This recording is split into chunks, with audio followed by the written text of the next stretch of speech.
मुलांना मॅथमॅटिक्समध्ये प्रोबॅबिलिटीचा जो सेक्शन आहे तो खरंच खूप इंटरेस्टिंग आहे, जर का तुम्हाला तो व्यवस्थित समजला तर. कारण की डे टू डे लाईफमध्ये पण भरपूर रिलेट होतं प्रोबॅबिलिटी. तर त्या प्रोबॅबिलिटीचा सेक्शनचाच एक छोटासा पार्ट आहे आपला बायनॉमियल डिस्ट्रीब्युशन हा लेसन, नाही का. आपण पाहूया या कम्प्लीट लेक्चरमध्ये की एक्झॅक्टली बर्नौलीज ट्रायल्स काय आहेत. देन बायनॉमियल डिस्ट्रीब्युशनचा फॉर्म्युला. तुम्ही म्हणाल बायनॉमियल डिस्ट्रीब्युशन काय असतं? अरे दोन गोष्टींचं डिस्ट्रीब्युशन असतं फक्त, एक सक्सेस असतो एक फेल्युअर असतो. ओके, दोन गोष्टींचं डिस्ट्रीब्युशन त्याला आपण बायनॉमियल मीन्स दोन गोष्टींचं एक डिस्कशन असतं, नाही का. सो त्या दोन गोष्टींचं डिस्ट्रीब्युशन असताना त्याला आपण बायनॉमियल डिस्ट्रीब्युशन असं बोलतो इथे. तर पाहूया एक्झॅक्टली पूर्ण सेशनमध्ये की काय असतं, एक्झॅक्टली काय करायचं असतं किंवा काय फाइंड करायचं असतं. मीन आणि व्हेरियन्स म्हणून पण एक कॉन्सेप्ट आहे, ओके, तो पण डिस्कस करतोय. एकाच एक्सरसाइजचा हा लेसन आहे पूर्णपणे, ओके. 8.1 एक्सरसाइज, ओके, इथे आपण सॉल्व्ह करतोय आणि हा जो काही बायनॉमियल डिस्ट्रीब्युशन लेसन आहे वाइंड अप करतोय एका लेक्चरमध्ये.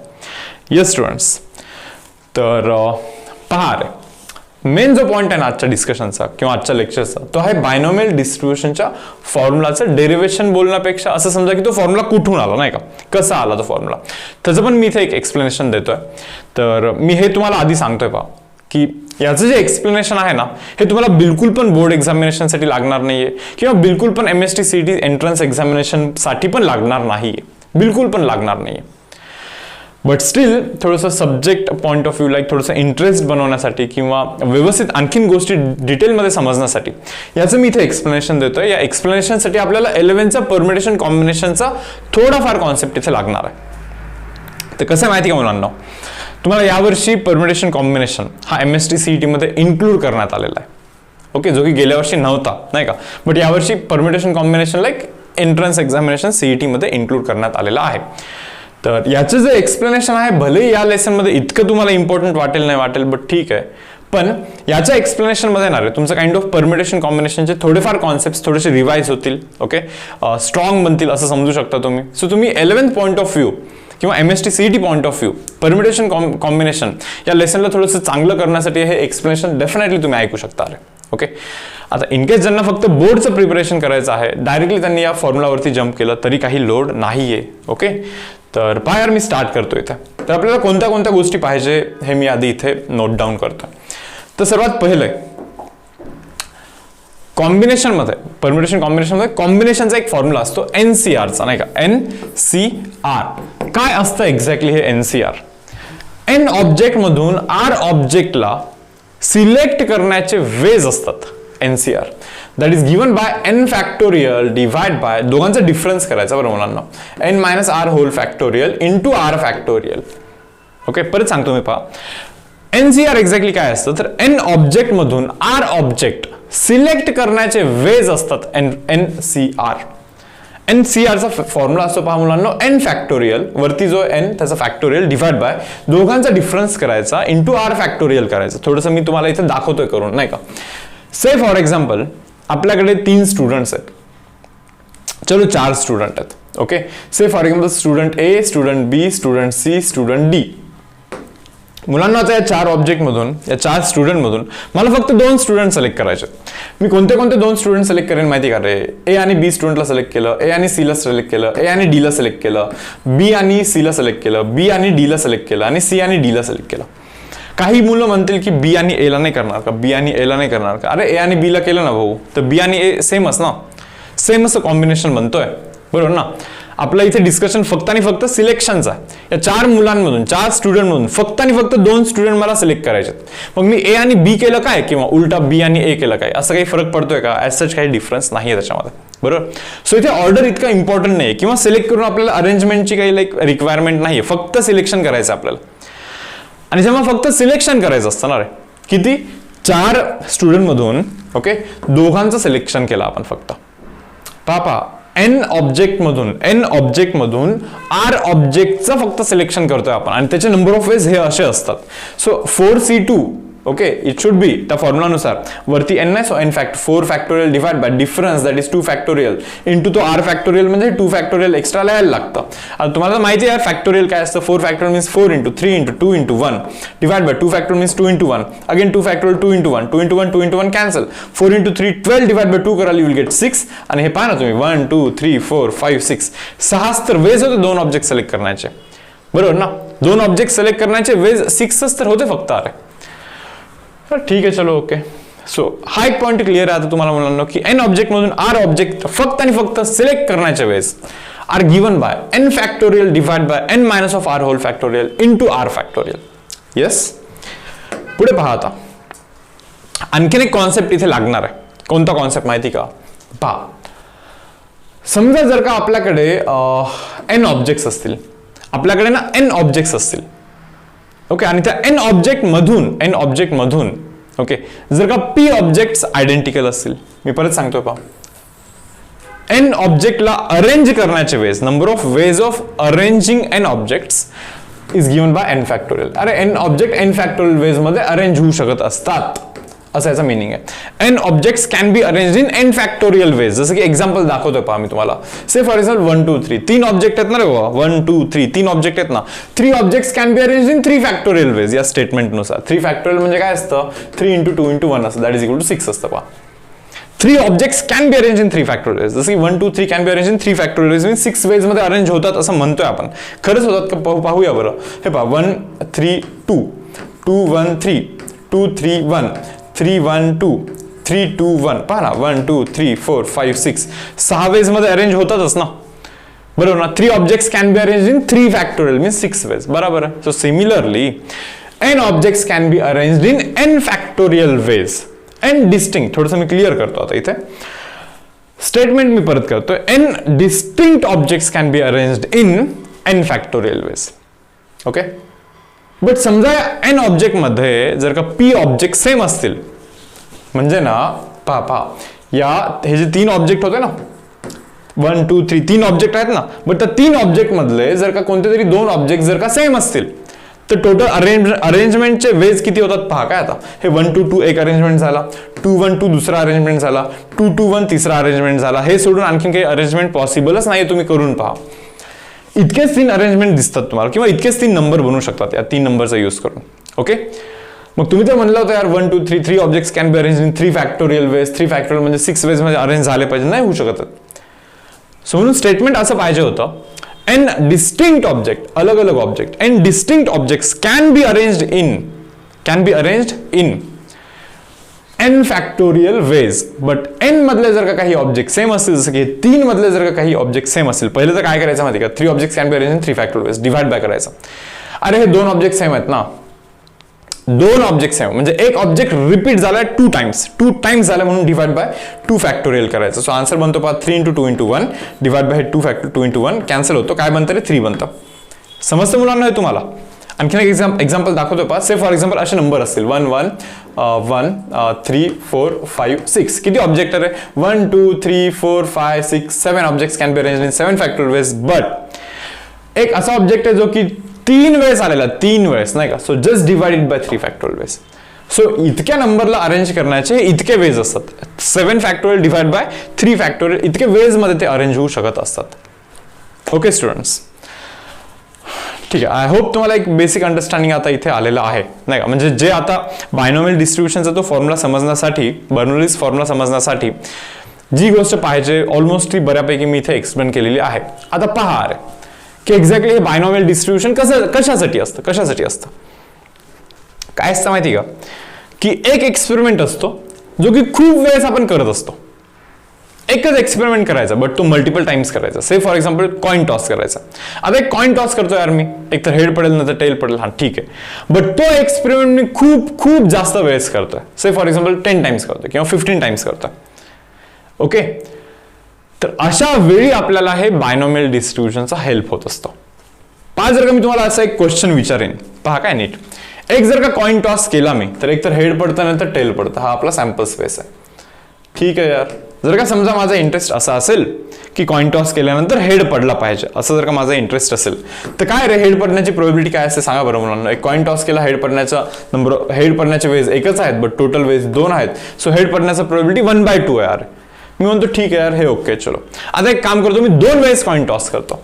सो कॉइन जर का तुम्ही 2 वेळेस टॉस केला ना मुलांना, head head okay, head tail, tail head, tail tail, मान्य आहे ना, क्लिअर आहे. सो यार ठीक आहे, इतके पॉसिबिलिटीज आहेत. तर मी तुम्हाला इथे असं सांगतोय समजा एखादा क्वेश्चन असेल यार की प्रोबेबिलिटी फाइंड कर की एक हेड पडला पाहिजे, याची प्रोबेबिलिटी एक हेड एक वेळेस हेड पडला पाहिजे, 2 वेळेस कॉइन टॉस केला ना तर एक वेळेस हेड पडला पाहिजे, याची प्रोबेबिलिटी फाइंड कर. एक्झॅक्टली एकच वेळेस हेड पडला पाहिजे बरोबर. ओके, एक्झॅक्टली एक वेळेस हेड पडला पाहिजे म्हणजे दुसरा टेल पडला पाहिजे बरोबर ना. एक्झॅक्टली एक वेळेस हेड पडला पाहिजे म्हणजे दुसरा टेल पडला पाहिजे. सो एक्झॅक्टली एकच वेळेस हेड पडला पाहिजे याची प्रोबेबिलिटी मीन्स असे फेवरेबल तर 2 आहेत, डिवाइड बाय टोटल तर 4 आहेत. So answer should B 1 divide bye, अरे याचा परत आन्सर 1 डिवाइड बाय 2 बनतोय. मी म्हणतो ठीक आहे चलो काही लोड नाहीये. आता पहा पुढे, समजा जर का कॉइन 3 वेळेस टॉस केला तर पहा काय काय पडतं. Head head head head head tail बरोबर, head tail head head tail tail. Okay, then tail tail tail tail tail head tail head tail and then tail head head. असे बाबा 8 गोष्टी पडतात नाही का, 8 अलग अलग कॉम्बिनेशन होऊ शकतात. आता समजा जर का याच्यामध्ये तुमचा असा इंटरेस्ट असेल की यार एक वेळेस हेड पडण्याची प्रोबेबिलिटी फाइंड करा, टोटल तर 8 आहेत ना, टोटल तर 8 आहेत, एक वेळेस हेड पडण्याची प्रोबेबिलिटी सांगा बरं. एक वेळेस हेड वाले कोण आहेत रे, हा एक आहे, देन हा एक आहे, त्याच्यानंतर हा एक आहे नाही का, असे 3 आहेत. एकच वेळेस हेड पडला, एक्झॅक्टली एक वेळेस हेड पडला पाहिजे, याची probability is 3/8 when 3 coins are tossed or a coin is tossed 3 times. दोन्ही सेम बरं. ओके, एक कॉइन 3 वेळेस टॉस केला काय नाही का, दोन्ही गोष्टी सेम आहेत. म्हणजे एक कॉइन 3 वेळेस टॉस केला काय किंवा 3 कॉइन एकच वेळेस टॉस केले काय, म्हणजे 3 कॉइन ऍट अ टाइम जर का मी टॉस करेन तर काय पडणार, हेड हेड टेल अशाच गोष्टी पडू शकतात ना. किंवा एक कॉइन जर का 3 वेळेस टॉस केला, पहिल्या कॉइनवरती हेड पडला, दुसऱ्या कॉइनवरती पण हेड पडला, तिसऱ्या कॉइनवरती पण हेड पडला, असं पण होऊ शकतं. पहिल्यावरती हेड, दुसऱ्यावरती हेड, तिसऱ्यावरती टेल. हा सॅम्पल स्पेस दोघांसाठी पण आहे बरोबर मुलांना. तर ठीक आहे यार. सो एक वेळेस हेड पडण्याची जी प्रोबेबिलिटी आहे मुलांना, that is nothing but 3 divide by 8 when 3 coins are tossed or one coin is tossed 3 times. हे पहा इथेपर्यंत सर्व सोपं आहे बरं. म्हणजे एक कॉइन जर का 3 वेळेस टॉस केला, आतापर्यंत डिस्कशन ओके चालू आहे सर्व. मेन प्रॉब्लेम तेव्हा येतो जेव्हा एक कॉइन 5 वेळेस किंवा 6 वेळेस टॉस करण्यात येतो. आता हा विषय थोडासा गंभीर बनतो बरं. जर का समजा तुम्ही एक कॉइन 4 वेळेस टॉस केला, किती लिहिणार रे sample space, H H H H H H H T, थोडंसं मोठं होऊन जातं ना विषय बरोबर. मग त्यासाठी काहीतरी एक जनरलाइज फॉर्म्युला असला पाहिजे जो की बायनॉमियल डिस्ट्रीब्युशनचा फॉर्म्युला आहे. आता पाहूया आपण की तो कसा आला नाही का, त्याचा प्रोसेस काय की एक्झॅक्टली कसा काय आलेला आहे तो फॉर्म्युला. एक काम करतो यार, मी एक काम करतो, सिम्पलचं काम करतो. मी ना एक असा एक्सपेरिमेंट करतोय. समजा की say for example a coin is tossed, coin is tossed, a coin is tossed 6 times or say 6 थोडंसं जास्त होत असेल तर एक काम करतो 4 टाइम्स करतो. ठीक आहे 5 टाइम्स करतो, चलो काही लोड नाही. So guys a coin is tossed 5 times. Coin किती वेळेस टॉस केला, 5 वेळेस कॉइन टॉस केला. सॅम्पल स्पेस लिहिणं अवघड आहे रे बाबा, H H H H H असं 5 वेळेस ते खूप अवघड आहे नाही, खूप लेंदी प्रोसेस होतं. ओके, तर मी एक काम करतो, जरा थोडंसं प्रोबेबिलिटीचे काही कॉन्सेप्ट यूज करतो आणि याला सिम्प्लिफाय करतो, याला सॉल्व्ह करतो. पहा काय, कॉइन इज टॉस्ड 5 टाइम्स. ठीक आहे बाबा, कॉइन 5 वेळेस टॉस केला. रिक्वायरमेंट काय आहे आपल्याला, हे फाइंड करायचं. समजा आपल्याला हे फाइंड करायचं, फाइंड प्रोबेबिलिटी दॅट 2 हेड अपीअर्स. म्हणजे आपल्याला काय करायचं माहिती का ना, 5 वेळेस कॉइन टॉस केल्यानंतर 2 वेळेस हेड पडला पाहिजे, याची प्रोबेबिलिटी काय. 5 वेळेस कॉइन टॉस केल्यानंतर 2 वेळेस हेड पडला पाहिजे, म्हणजे बाकी 3 वेळेस टेल पडला पाहिजे बरं. 2 वेळेस हेड पडण्याची प्रोबेबिलिटी काय, हा आपला क्वेश्चन आहे, सिंपलचा क्वेश्चन बरोबर. आता याचा एक अप्रोच असा असू शकतो की डायरेक्टली सॅम्पल स्पेस लिहायची इथे H H H H H 5 नाही का, H H H H T असे यार खूप सारे लिहायचे आणि बघायचं टोटल किती होतो. टोटल मे बी 32 होतो समजा. ओके, 32 कोणत्या बेसिसवरती बोलतोय माहिती का, 2⁵ करायचं असतं, कारण की एक कॉइन टॉस केल्यानंतर आउटकम तर 2च असतात, तो 2 आहे इथे. आणि असं 5 वेळेस करतोय, सो raised to power 5 असं करायचं असतं बरं.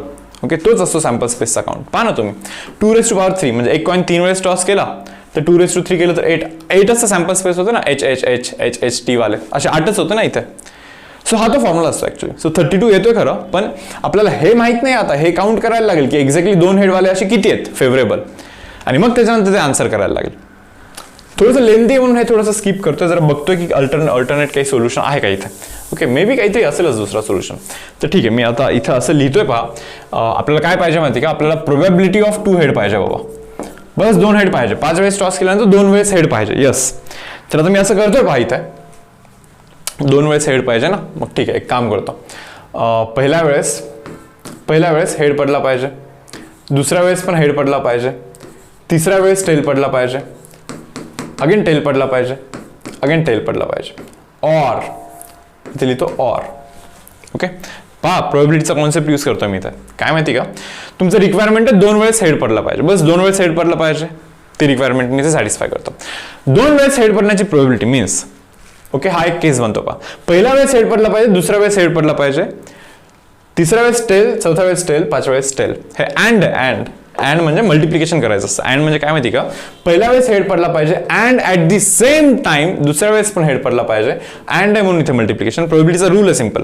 अँड यूज केला केसेस बनवते वेळी मल्टिप्लिकेशन करायला लागतं. ऑर जेव्हा यूज केलं तेव्हा ऍडिशन यूज करायला लागतं. दुसऱ्या वेळेस पण हेड अँड अगेन, तिसऱ्या वेळेस पण तिसऱ्या वेळेस टेल, सो म्हणून मल्टिप्लिकेशन टेलचा प्रोबॅबिलिटी. चौथ्या वेळेस पण टेल पडला पाहिजे, सो अगेन अँड म्हणून मल्टिप्लिकेशन. चौथ्या वेळेस टेल पडण्याची प्रोबॅबिलिटी, पाचव्या वेळेस परत टेल पडण्याची प्रोबॅबिलिटी. ठीक आहे, चलो ओके. आता लिहितो इथं ऑर. 2 वेळेस हेड पडण्याची हीच एक केस आहे का? नाही, असं नाहीये. पहा, ऑर आता काय करतोय माहिती का मी, पहिल्या वेळेस हेड पडला पाहिजे अँड दुसऱ्या वेळेस टेल पडला पाहिजे. ठीक आहे, ओके. तिसऱ्या वेळेस आता हेड पडला पाहिजे, चौथ्या वेळेस मुलांना टेल पडला पाहिजे आणि पाचव्या वेळेस परत टेल पडला पाहिजे. पहा ना, 2 हेड पडण्याचे वेळेस हे पण तर असू शकतात. अरे बरोबर ना, म्हणजे ही पण एक केस असू शकते ना, 2 वेळेस हेड पडण्याची केस ही पण तर आहे की पहिल्यांदा हेड पडला, दुसऱ्यांदा टेल आणि तिसऱ्यांदा हेड पडला. पहा, तिथे पहिला आणि दुसरा दोन्ही हेड होते नाही का. मग असे किती केसेस बनणार रे बाबा, खूप सारे केसेस बनतात असं दिसतंय नाही का. जर लिहितो आणखीन 1-2 केस लिहितो. हे पहा, परत ऑर करायचं आहे, तुम्हाला समजतं ना. ऑर बनतोय म्हणजे ऍडिशन असला पाहिजे. इथे मी करतोय ऍडिशन. हे 2च वेळेस आहेत का फक्त 2 वेळेस हेड पडण्याचे? नाही, आणखीन आहेत. ऑर म्हणजे ऍडिशन. पहिल्यांदा पडला पाहिजे हेड, ओके, दुसऱ्यांदा पडला पाहिजे टेल, तिसऱ्यांदा पण टेल, त्याच्यानंतर हेड, त्याच्यानंतर tail. Or means again addition. म्हणजे हे 3च केस आहेत का फक्त 2 वेळेस हेड पडण्याचे? नाही, आणखीन पण केसेस आहेत. सो ऑर असं पण चालतं. अरे आपल्याला पहिल्या वेळेस हेड पडला पाहिजे, probability of head, okay, second time tail, third time tail, fourth time tail and finally 5th time head. ही पण तर एक केस आहे. एवढेच आहेत का 4 केसेस? नाही, आणखीन पण केसेस आहेत. Again or. अरे असं किती वेळेस करत बसणार रे बाबा, समजतं का. असा एक केस होऊ शकतो ना की पहिल्यांदा टेल पडला पाहिजे, दुसऱ्यांदा पण टेल पडला पाहिजे, तिसऱ्यांदा पण टेल पडला पाहिजे, चौथ्यांदा हेड पडला पाहिजे, पाचव्यांदा पण हेड पडला पाहिजे. अरे किती असे खूप सारे केसेस होतात. अरे आता हे एक्झॅक्टली किती केसेस होत आहेत थोडंसं समजण्यापलीकडे जाते बहुतेक नाही का. तर एक काम करतो मी, जरा विचार करूया आपण. असं आहे का रे, याचं जर का तुम्ही कॅल्क्युलेशन कराल तर तुम्हाला असं समजेल. पहा, प्रोबॅबिलिटी ऑफ हेड असं 2 वेळेस येतं. म्हणजे मी इथे असं लिहू शकतो का रे, प्रोबॅबिलिटी ऑफ हेडचा स्क्वेअर. हे समजतं का तुम्हाला? Probability of head into probability of head 2 वेळेस येतोय. सो प्रोबॅबिलिटी ऑफ हेडचा स्क्वेअर. ठीक आहे, okay. Probability of tail, probability of tail, probability of tail असं 3 वेळेस येतोय. म्हणून प्रोबॅबिलिटी ऑफ टेलचा तुम्हाला इथे करायला लागणार आहे क्यूब. काय करायला लागणार आहे? क्यूब करायला लागणार. ठीक आहे यार, ओके. पहा बरं, हे काय इथे पण 2 वेळेस प्रोबॅबिलिटी ऑफ हेड आहे. म्हणजे हे पण काय बनणार आहे माहिती का, तो पण प्रोबॅबिलिटी ऑफ हेडचा स्क्वेअरच बनणार आहे. अरे इथे पण 3 वेळेस प्रोबॅबिलिटी ऑफ टेल आहे, मग तो पण प्रोबॅबिलिटी ऑफ टेलचा होल क्यूबच बनणार आहे. अरे म्हणजे हा जो कॅल्क्युलेशन बनणार आहे तोच कॅल्क्युलेशन तो बनणार आहे, तोच कॅल्क्युलेशन हा बनणार आहे, तोच कॅल्क्युलेशन तो बनणार आहे, सर्व तेच कॅल्क्युलेशन बनणार आहेत. पहा नाही, 2 वेळेस प्रोबॅबिलिटी ऑफ हेड आहे, सो प्रोबॅबिलिटी ऑफ हेडचा स्क्वेअर. 3 वेळेस प्रोबॅबिलिटी ऑफ टेल आहे, प्रोबॅबिलिटी ऑफ टेलचा क्यूब करायला लागणार आहे. हे सर्व कॅल्क्युलेशन हेच बनणार आहेत. अरे आता मग विषय आता हा बनतो इथे की असे किती केसेस आहेत. समजा याचं कॅल्क्युलेशन जर का 2 बनलं, 2 नाही बनणार ऍक्च्युली, बट समजा की 2 बनलं. मी 2 बनणार नाही असं का म्हणतो माहिती का, कारण की प्रोबॅबिलिटी लेसर दॅन 1 असतात. Lesser than 1, lesser than 1, lesser than 1चा प्रोडक्ट हा 1 पेक्षा कमी असतो. बट चलो यार, जस्ट समजून घ्या की याचं जर का कॅल्क्युलेशन 2 बनला आणि असे 10 केसेस बनत असतील तर 2, 2, 2, 2 असं 10 टाइम्स, म्हणजे 10 into 2 करायला लागेल ना. आता मग तुम्हाला जर इतकंच शोधायचं आहे अरे की असे किती केसेस बनतायत, प्रत्येक केसचा कॅल्क्युलेशन हा आहे आणि असे बनतायत किती केसेस. आता मी सांगतो पहा तुम्हाला किती केसेस बनतात. मला जर हे असं वाटत आहे की 1 2 3 4 5, 1 2 3 4 5, हर एक ठिकाणी 5 आहे. 1 2 3 4 5. अरे 5 ऑब्जेक्ट इथे तुम्ही अरेंज करताय. 5 objects can be arrange in 5 factorial ways. But त्या 5 ऑब्जेक्ट मधले हे 2 ऑब्जेक्ट सेम आहेत ना, P of H. So divide by 2 factorial. अरे हे पण तर 3 सेम आहेत, 1 2 3, पी ऑफ टी. हे पण तर 3 सेम आहेत आणि आपण आता पाहिलं ना परम्युटेशनचा एक कॉन्सेप्ट होता नाही का की यार 3 वेळेस जर का रिपीट झाला एकच same object so we just need to divide it by 3 factorial ना. सो मला असं वाटत यार की 2 हेड पडण्याची प्रोबेबिलिटी जे काही हे असं केसेस बनवले होते ना आपण तो आन्सर हाच येणार आहे. थोडंसं नीट नोटीस कराल तर तुम्हाला असं समजेल की हा 5C2 आहे. 5C2 म्हणजे 5 फॅक्टोरियल 2 फॅक्टोरियल 3 फॅक्टोरियल करून दाखवू का पहा. 5C2 म्हणजे काय रे वरचा जो आहे त्याचा factorial divide by difference that is 3 factorial into 2 factorial तोच तर आहे हा. सो 5C2 लिहू शकतो मी तिथे नाही का. हा P ऑफ H आहे. P of H me just इथे P लिहितो. P रेज टू पॉवर 2 लिहितो आणि तिथे Q रेज टू पॉवर 3 लिहितो किंवा 5 - 2 लिहितो. नीट पहा काय एक जनरलाइज फॉर्म्युला बनवतोय आपण इथे. कोणता जनरलाइज फॉर्म्युला माहिती का तो NCR P raise to power R Q raise to power N - R. पहा आता काय हा जो N असतो ना हे असतात नंबर ऑफ एक्सपेरिमेंट्स म्हणजे तो एक एक्सपेरिमेंट किती वेळेस केला तुम्ही नाही का तो असतो तो N. जसं की इथे 5 वेळेस केला 1.5 वेळेस टॉस केला so N should be equal to 5 here. Nचा व्हॅल्यू किती आहे मुलांना इथे 5 आहे. आता R काय असतं म्हणाल तुम्ही R म्हणजे आपला डिमांड असतो. अरे हे पहा सक्सेस म्हणजे काय हेड पडणे म्हणजे सक्सेस. पहा 2 हेड पडला पाहिजे असं म्हणतोय तो probability of 2 head. So head पडणे म्हणजे पहिले तर सक्सेस आहे बरोबर म्हणजे हेड पडला पाहिजे हा आपला सक्सेस आहे. बट हेड किती वेळेस पडला पाहिजे 2च वेळेस पडला पाहिजे एक्झॅक्टली बरोबर. सो मी तुम्हाला हे सांगतोय पहा की सक्सेसचा जो काउंट आहे सक्सेसचा जो डिझायर्ड काउंट आहे that is nothing but R. R म्हणजे काय सक्सेसचा डिझायर्ड काउंट म्हणजे किती वेळेस सक्सेस पाहिजे 2 वेळेस. So R is equal to 2. So आता हे गोष्टी समजून घ्या काय मुलांना. N म्हणजे नंबर ऑफ एक्सपेरिमेंट R म्हणजे सक्सेसचा काउंट. व्हॉट इज P यार P च्या जागी काय रे P म्हणजे P ऑफ H ला मी P ठेवला होता ना इथे. P ऑफ H म्हणजे काय हेड पडण्याच्या प्रोबेबिलिटी ना हेड पडणे म्हणजे सक्सेस ना म्हणजे P ला इथे जो आहे ना तो प्रोबेबिलिटी ऑफ H तर P ला आपण म्हणतो सक्सेसचा प्रोबेबिलिटी जो की या पर्टिक्युलर केसमध्ये हाफ आहे बरं हाफ आहे 1/2 आहे. हेड पडण्याची प्रोबेबिलिटी 1/2 असते. मग त्या सक्सेसच्या प्रोबेबिलिटीचा रेज टू पॉवर इथे R होत असतो. पहा ना इथे जो आहे ना तोच इथे पॉवर आहे पॉवर 2च आहे ना म्हणजे इथे जो आहे 2 तोच इथे पॉवर असतो. Q म्हणजे तुम्ही म्हणाल Q म्हणजे काय यार हे पहा एक तर हेड पडतं नाही तर टेल पडतं अशा 2च गोष्टी आहेत म्हणून तर आपण याला बायनॉमियल म्हणतो. एक तर हेड पडतं ना तर टेल पडतं एक तर सक्सेस होतं ना तर इथे फेल्युअर होतं. Q म्हणजे मुलांना फेल्युअरचा प्रोबेबिलिटी म्हणजे सक्सेस न मिळण्याचा प्रोबेबिलिटी. सक्सेस मिळण्याचा प्रोबेबिलिटी समजा मुलांना जर का 0.2 असेल 0.2 जर का सक्सेसचा प्रोबेबिलिटी असेल तर फेल्युअरचा प्रोबेबिलिटी 0.8 असेल बिकॉज दोघांचा ऍडिशन इट शुड बी 1. एक तर सक्सेस मिळतं ना तर फेल्युअर मिळतं त्या व्यतिरिक्त काही नसतं मिळत नाही का. मग त्या दोघांचं ऍडिशन ना प्रोबेबिलिटीचा 1 बनला पाहिजे इतकं तुम्हाला लक्षात ठेवायचं. म्हणजे हा जो Q आहे ना Q म्हणजे ऍक्च्युअली 1 - Pच असतो बिकॉज P प्लस Q हा 1 असेल तर Q म्हणजे 1 - P असतो. सो Q म्हणजे फेल्युअरचा प्रोबेबिलिटी बट फेल्युअरच्या प्रोबेबिलिटीचा जो पॉवर असतो that power has to be या दोघांचा डिफरन्स 5 आणि 2चा डिफरन्स दॅट इज 3. पहा इथे तो 3 आहे पाहतो डिफरन्स. सो म्हणून इथे N - R असं लिहिलेलं आहे. सो प्रत्येक वेळेस इतकं करण्याऐवजी आपल्याला हे करायचं असतं. हा जनरलाइज्ड फॉर्म्युला आहे नाही का ओके. हा जनरलाइज्ड फॉर्म्युला बर्नौलीज ट्रायल्स बोलतो आपण याला नाही का. सो इथे आपण कन्क्लूड करू यार तो जो फॉर्म्युला आहे ना ओके काय probability of R success N वेळेस एक्सपेरिमेंट केल्यानंतर R वेळेस सक्सेस मिळण्याचा प्रोबेबिलिटी इज गिवन बाय सक्सेसचा प्रोबेबिलिटी रेज टू R फेल्युअरचा probability raise to difference N - R. इतकाच हा फॉर्म्युला आहे पहा. मेन तर मेजॉरिटी ऑफ न्यूमेरिकल्स या एकाच फॉर्म्युलावरती डिपेंड करतात ओके. आता या व्यतिरिक्त मीन आणि व्हेरियन्स असा पण एक कॉन्सेप्ट आहे ओके.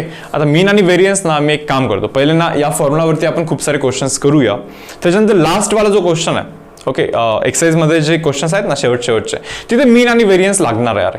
मग त्यावेळी मी तुम्हाला तिथे एक्सप्लेन करून सांगेन की what is mean by mean and what is mean bye variance of this binomial distribution okay. तर आय होप तुम्हाला हे आत्तापर्यंतचं डिस्कशन बऱ्यापैकी समजलं असणार आहे ओके. तर करतो काय माहिती का आपण बायनॉमियल डिस्ट्रीब्युशन मध्ये की खूप वेळेस एक्सपेरिमेंट असतो एकच एक्सपेरिमेंट परत परत परत परत परत परत केलेला असतो.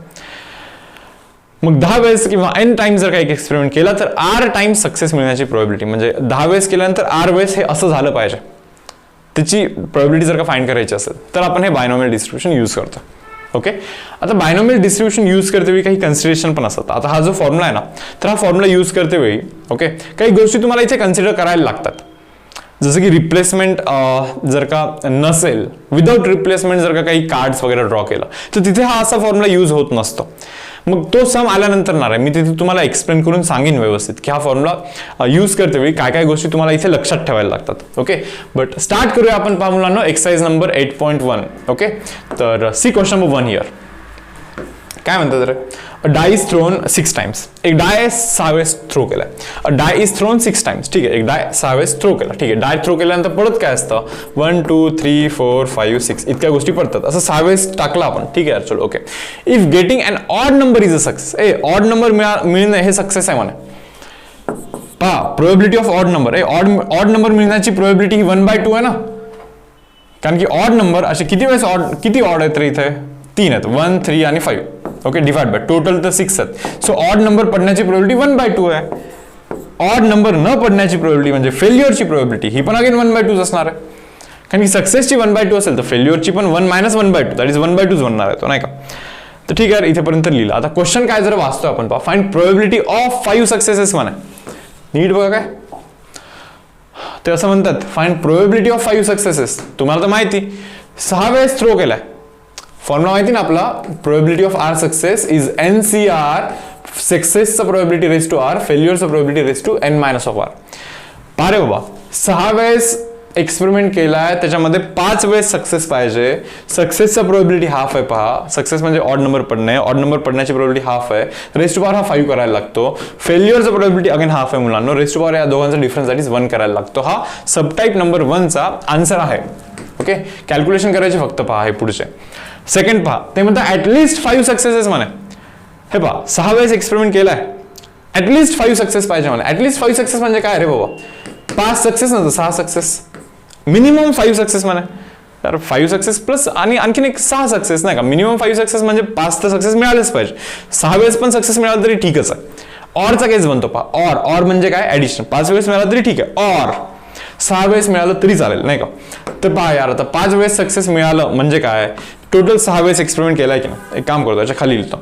टोटल 6 वेळेस एक्सपेरिमेंट केलाय, 6 मधून 5 वेळेस सक्सेस पाहिजे. सक्सेस मिळण्याची probability half raise to power 5. Success न मिळण्याची probability half raise to power हा difference that is 1 or means addition.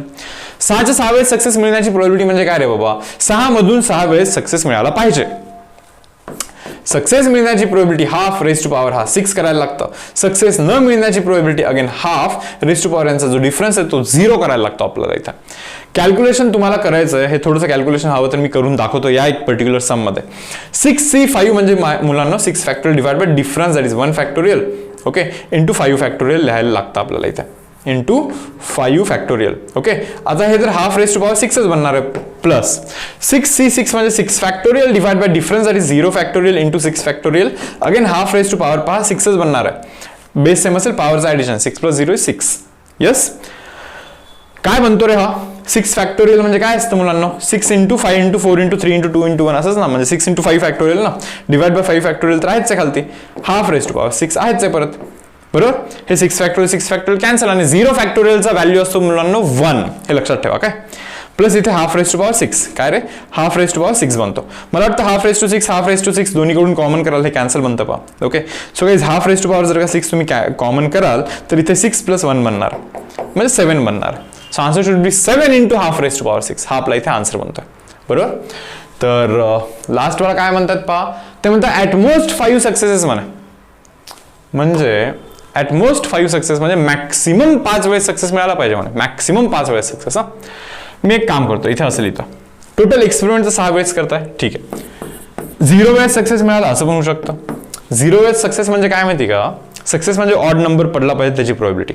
म्हणजे 6 वेळेस थ्रो केला, 6 वेळेस ना थ्रो केला, एक वेळेस पण ऑड नंबर नाही पडला. 6च्या 6 वेळेस इव्हन नंबर्स पडले, नाही का. म्हणजे 0 वेळेस सक्सेस मिळाला, एक वेळेस सक्सेस मिळाला, और 2 वेळेस सक्सेस मिळाला, और 3 टाइम्स सक्सेस, और 4 टाइम्स सक्सेस, और 5 टाइम्स सक्सेस, और 6 times success. It should be equal to 1 guys.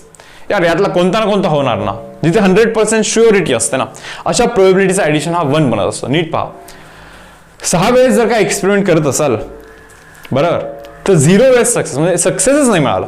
एकाच वेळेस सक्सेस, 6 मध्ये एकच वेळेस सक्सेस मिळाला, 6 मध्ये 2 वेळेस सक्सेस मिळाला, 6 मध्ये 3 वेळेस, 6 मध्ये 4 वेळेस सक्सेस मिळाला, 6 मध्ये 5 वेळेस सक्सेस आणि 1 वेळेस फेल्युअर मिळाला, किंवा 6 मध्ये 6 वेळेस सक्सेस मिळाला, या व्यतिरिक्त आणखीन काय होणार, काहीच नाही होऊ शकत. सो या सर्वांच्या प्रोबॅबिलिटीचं ऍडिशन हा मुलांना 1 असला पाहिजे, 1. ओके, आता नीट पहा तुम्हाला करायचं काय आहे. तुम्हाला शोधायचं हे आहे ॲटमोस्ट 5 सक्सेस म्हणे. ॲटमोस्ट 5 सक्सेस म्हणजे मॅक्सिमम 5 सक्सेस म्हणे. आता मॅक्सिमम 5 सक्सेस म्हणजे हे वाटतं बहुतेक नाही का, मॅक्सिमम 5 सक्सेस म्हणजे 0 सक्सेस चालतं, 1 सक्सेस चालतं, 2 3 4 5, मॅक्सिमम 5 सक्सेस पर्यंत चालतं. सो याची प्रोबॅबिलिटी फाइंड करायची आहे तुम्हाला, या सर्वांच्या प्रोबॅबिलिटीचं ऍडिशन फाइंड करायचं, and that should be equal to 1 minus of P of 6 तिकडे जाऊन मायनस होतो नाही का. म्हणजे हे फाइंड करण्याऐवजी नाही का 0 सक्सेसचा फॉर्म्युला लिहा, 1 सक्सेसचा फॉर्म्युला लिहा, मग सर्वांचं ऍडिशन करा, हे करत बसण्यापेक्षा तुम्ही असं करा ना, 1 मायनस प्रोबॅबिलिटी ऑफ 6 सक्सेस. भाऊ 6 मधून 6 वेळेस सक्सेस पाहिजे, सक्सेस पडण्याची probability half raise to power हा 6 लिहायचा, फेल्युअरची probability half raise to again हा जो काही डिफरन्स आहे दॅट इज 0 हे लिहायचा. सो हे कॅल्क्युलेशन कराल तर तुम्हाला तिथे आन्सर येईल मुलांना. येस स्टुडंट्स, सो मुलांना हा होता आपला क्वेश्चन नंबर 1. ओके, जातोय पुढे क्वेश्चन नंबर 2 वरती. काय म्हणतात, a pair of die is thrown 4 times म्हणे. ठीक आहे, 2 डाय थ्रो केलेत नाही का, 2 डाय थ्रो केले, असं 1 वेळेस केलं, असं दुसऱ्या वेळेस केलं, असे 4 वेळेस थ्रो करतोय आपण. Pair of die is thrown 4 times. Okay, म्हणतात काय पहा, if getting doublet is considered as success म्हणे. हे पहा, प्रोबॅबिलिटी ऑफ सक्सेस किंवा डायरेक्टली पीच लिहितो मी इथे. सक्सेसची प्रोबॅबिलिटी मुलांना 1/6 आहे. तुम्ही म्हणणार कसं काय, अरे डबलेट पडला म्हणजे सक्सेस म्हणतात, आणि तुम्ही मला सांगा बरं 2 डाय थ्रो केल्यानंतर काय काय पडतं, 1 1 1 2 1 3 1 4 1 5 हे असं पडतं की नाही. डबलेट म्हणजे हे सर्व, डबलेट म्हणजे हे या सर्व गोष्टी. अच्छा, डबलेट तर 6 आहेत टोटल तर 36 आहेत ना. सो 6 डिवाइड बाय 36 कराल तर 1 डिवाइड बाय 6 मिळणार आहे तुम्हाला इथे, बरोबर ना. सो सक्सेसचा प्रोबॅबिलिटी मुलांना 1/6 असेल, तर फेल्युअरचा म्हणजे क्यूचा प्रोबॅबिलिटी ही 5/6 असेल. काही नाही रे, P प्लस क्यू तुम्ही 1 नाही माहिती तुम्हाला, म्हणजे क्यू म्हणजे 1 मायनस ऑफ P करायचं, 1 मायनस ऑफ सक्सेसचा प्रोबॅबिलिटी 1/6 टाका, 6 तिकडे जातो, 6 मायनस 1 इज 5/6 बनणार की नाही, म्हणजे फेल्युअरचा प्रोबॅबिलिटी 5/6 बनणार की नाही. आता तुम्ही इतकं समजून घ्या फक्त. ओके, की सक्सेसचा प्रोबॅबिलिटी 1/6, फेल्युअरचा प्रोबॅबिलिटी 5/6. विचारता काय पहा, फाइंड प्रोबॅबिलिटी ऑफ 2 सक्सेस म्हणा. हे पहा रे बाबा, probability of 2 success means formula माहिती आहे आपल्याला. प्रोबॅबिलिटी ऑफ R सक्सेस म्हणजे काय, प्रोबॅबिलिटी ऑफ R सक्सेस म्हणजे n मधून R वेळेस सक्सेस पाहिजे. सक्सेसचा probability P raise to power R करायचा, फेल्युअरचा probability Q raise to power n minus of R difference करायचा, बरोबर ना. सो प्रोबॅबिलिटी ऑफ 2 सक्सेस म्हणजे काय, टोटल एक्सपेरिमेंट तर 4 वेळेस थ्रो केलेला आहे. सो 4 मधून 2 वेळेस सक्सेस पाहिजे. सक्सेसचा प्रोबॅबिलिटी 1/6 रेज टू पॉवर 2 करायचा, फेल्युअरचा प्रोबॅबिलिटी 5/6 रेज टू डिफरन्स करायचा. अरे हे सिम्प्लिफाय करा, जे आन्सर येईल ते आन्सर येईल. तो आपला इथे आन्सर असणार आहे क्वेश्चन नंबर 2 चा. ओके, तर जातो पहा मुलांना मी पुढे. नेक्स्ट क्वेश्चन पहा, क्वेश्चन नंबर 3 काय म्हणता पहा. There are 5% defective items in a large bulk of items. ठीक आहे बाबा, खूप आयटम्स आहेत नाही का, खूप सारे असे आयटम्स आहेत नाही का, बट त्याच्यामध्ये 5% डिफेक्टिव्ह आहेत म्हणे. म्हणजे probability of defective items is 5%, म्हणजे 5 डिवाइड बाय 100. म्हणजे प्रोबॅबिलिटी ऑफ नॉन डिफेक्टिव्ह म्हणजे चांगले आयटम्स इज 95 डिवाइड बाय 100. 100 मध्ये 5 डिफेक्टिव्ह असतील तर 95 चांगले असणार आहे. हे इतकं सिंपल कन्सिडरेशन आहे. Now see, what is the probability that sample of 10 items, 10 item मधून okay will include not more than 1 defective म्हणे. नॉट मोर दॅन 1 डिफेक्टिव्ह म्हणजे एकपेक्षा जास्त डिफेक्टिव्ह तिथे नसला पाहिजे. तर नीट विचार करा, 10 आयटम जर का काढले बरोबर, तर 0 डिफेक्टिव्ह येऊ शकतात. हे पहा, 0 डिफेक्टिव्ह पण पॉसिबल आहेत. 0 डिफेक्टिव्ह म्हणजे एक पण डिफेक्टिव्ह नाही आहे. अरे 1 डिफेक्टिव्ह होऊ शकतो बरं, और 2 डिफेक्टिव्ह पण होऊ शकतात ना, और 3 डिफेक्ट, और म्हणजे हे प्लस करतो बरं, 3 डिफेक्टिव्ह पण होऊ शकतो, और म्हणजे अगेन प्लस, 4 डिफेक्टिव्ह पण होऊ शकतात, और 10च्या 10 डिफेक्टिव्ह पण होऊ शकतात. आणि या सर्वांच्या प्रोबॅबिलिटीचं addition it should be equal to 1. पहा नीट पहा, जर का 10 आयटम्स असतील, काय काय पॉसिबिलिटी, 0 डिफेक्टिव्ह म्हणजे 10च्या 10 चांगलेत, एक पण डिफेक्टिव्ह नाही, 1 डिफेक्टिव्ह 9 चांगलेत, 2 डिफेक्टिव्ह 8 चांगलेत, और 3 डिफेक्टिव्ह 7 चांगलेत, और करतो म्हणजे ऍडिशन करतो. सो या व्यतिरिक्त आणखीन काही केसेस पॉसिबल नाही आहे. 0 defective, 1 defective, 2 defective up to 10 defective, it should be equal to 1. All possible प्रोबॅबिलिटीजचं addition of all possible probabilities it gives 1, because surety असते 100% यातलंच काहीतरी होणार आहे. सो अशा प्रोबॅबिलिटीचं ऍडिशन मुलांना 1 असतो. तुम्हाला फाईंड काय करायचं माहिती का, ते म्हणतात what is the probability that sample of 10 items will include not more than 1 defective. एक पेक्षा जास्त डिफेक्टिव्ह नसला पाहिजे. म्हणजे 0 डिफेक्टिव्ह चालतात आणि 1 डिफेक्टिव्ह पण चालतो. यार थोडंसं मी उलटं जातोय नाही का, गरज नव्हती हे असं लिहिण्याची नाही का. ठीक आहे यार, थोडंसं मोठं केलं चुकून मी याला, याची बिलकुल गरज नाही, सोडून जाते. ते म्हणताय नॉट मोर दॅन 1 डिफेक्टिव्ह ना, म्हणजे 0 डिफेक्टिव्ह चालतं किंवा 1 डिफेक्टिव्ह चालतं, पुढच्या नाही चालत. म्हणजे बेसिकली आपल्याला या दोघांचंच ॲडिशन करायचं. मला चुकून असं वाटलं की यांचं करायचं आपल्याला ॲडिशन, म्हणून ते मायनस हे करूया. तसं नाही, सॉरी, आपल्याला दोघांचंच ॲडिशन करायचं आहे. 0 डिफेक्टिव्ह किंवा 1 डिफेक्टिव्ह चालते, नॉट मोर दॅन 1 डिफेक्टिव्ह म्हणजे इतकं चालतं आपल्याला. सो 0 डिफेक्टिव्ह म्हणजे काय रे, 10 मधून 0 डिफेक्टिव्ह. डिफेक्टिव्ह असण्याची प्रोबॅबिलिटी किती असते रे, डिफेक्टिव्ह असण्याची प्रोबॅबिलिटी 5/100 आहे. रेज टू पॉवर 0 करायचा. डिफेक्टिव्ह नसण्याची इज 95/100. रेज टू पॉवर हा डिफरन्स जो की 10 करायचा, प्लसला प्लस प्लसला प्लस. एक डिफेक्टिव्ह 10 मधून एक डिफेक्टिव्ह असण्याची 5/100. रेज टू पॉवर हा 1 करायचा. डिफेक्टिव्ह नसण्याची 95/100. रेज टू पॉवर या दोघांचा डिफरन्स दॅट इज 9 करायचा. सो हा मुलांना तुमचा इथे आन्सर असणार. ओके, सो कॅल्क्युलेशन ठीक आहे यार, कॅल्क्युलेशन जस्ट मी काही करत नाही, 95/9 वगैरे जस्ट मी सध्यासाठी असंच ठेवतो. एंट्रन्समध्ये काय असतं पहा की अशाच फॉर्मॅटमध्ये तुम्हाला तिथे ऑप्शन्स दिलेले असतात. ओके, बोर्डमध्ये ठीक आहे थोडं बहुत कॅल्क्युलेशन तुम्हाला इथे करायला लागेल मे बी, बट एंट्रन्समध्ये ठीक आहे, बिलकुल पण काही गरज नसते, तसे ऑप्शन्स दिलेले असतात तिथे, नाही का. ठीक आहे, पहा आता पुढे. Now see question number 4 here. 5 cards are drawn successively with replacement म्हणे. हे पहा, रिप्लेसमेंट हा वर्ड थोडासा गरजेचा इथे, कारण की हा सम आता मी तुम्हाला 2 वेजनी करून दाखवणार. 2 वेजनी म्हणजे विथ रिप्लेसमेंट, विदाउट रिप्लेसमेंट, दोन्ही गोष्टी आपण इथे थोडंसं पाहूया काय असतं. 5 cards are drawn successively with replacement from well shuffled pack of 52 cards. ठीक आहे, तर म्हणतात find probability that all 5 cards are spade म्हणे. हे पहा रे बाबा, टोटल 52 कार्ड आहेत. 52 मधून 5 कार्ड काढण्याचे वेज आर 52C5. सर्वचे सर्व स्पेड म्हणजे टोटल 13 मधून 5 स्पेड आले पाहिजे, नाही का. टोटल माहिती ना तुम्हाला कार्ड्समध्ये कसं असतं. ओके, तर स्पेडवाले म्हणजे हे असे असतात ना, ते इस्पिक बोलतो आपण त्याला मराठीमध्ये. हे स्पेडवाले असतात. देन हार्टवाला असतो पहा. ओके, देन डायमंड असतं अँड देन क्लब असतं. करेक्ट, 13 असतात. बरोबर, नीट पहा मी काय सांगतो. ते म्हणतात 5 कार्ड काढतात म्हणे. तुम्हाला तर माहिती यार, प्रोबॅबिलिटी म्हणजे काय असतं की favourable ways by total ways. Total ways म्हणजे 52 कार्ड मधून 5 कार्ड काढण्याचे वेज, नाही का. नीट पहा, 52 कार्ड मधून 5 कार्ड काढण्याचे कॉम्बिनेशन मध्ये तेच असतं रे की एन ऑब्जेक्ट मधून आर ऑब्जेक्ट फक्त सिलेक्ट करायचे आपल्याला, फक्त सिलेक्ट, अरेंजमेंट नाही. ओके, सो 52 कार्ड मधून 5 कार्ड काढण्याचे वेज 52C5 असतं. ठीक आहे यार. ते आता फेवरेबल वेज काय माहिती का, ते म्हणतात ऑल 5 कार्ड्सचा स्पेड मध्ये, सर्वचे सर्व जर का तुम्हाला स्पेड पाहिजे असेल, स्पेड तर 13 असतात यार, 13 मधून 5 काढा ना. So this are favourable.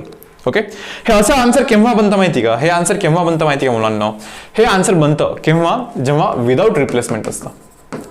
Without replacement म्हणजे कॉम्बिनेशन तेव्हाच यूज करू शकतो. कॉम्बिनेशन म्हणजे हात घालायचा आणि डायरेक्ट काढायचं, नाही का. म्हणजे डायरेक्ट काढायचं म्हणजे रिप्लेस वगैरे काही करतच नाही ना आपण. म्हणजे एक कार्ड काढला, परत काढला दुसरा, परत तिसरा काढला, परत चौथा काढला, परत 5वा काढला, असं करू शकतो. ह्याला विदाउट रिप्लेसमेंट म्हणतो. मग हे करण्याऐवजी डायरेक्टली हात घालून 5 काढले तरी चाललं असतं. सो हा जो प्रोसेस आहे हा विदाउट रिप्लेसमेंट वाला प्रोसेस आहे. रिप्लेस केल्याने काय होत असतं मी तुम्हाला हे सांगतो का. कार्ड काढला, परत वापस ठेवला, परत कार्ड काढायचा, हे असतं विथ रिप्लेसमेंट, नाही का. परत वापस ठेवला, परत काढायचा, परत वापस ठेवला.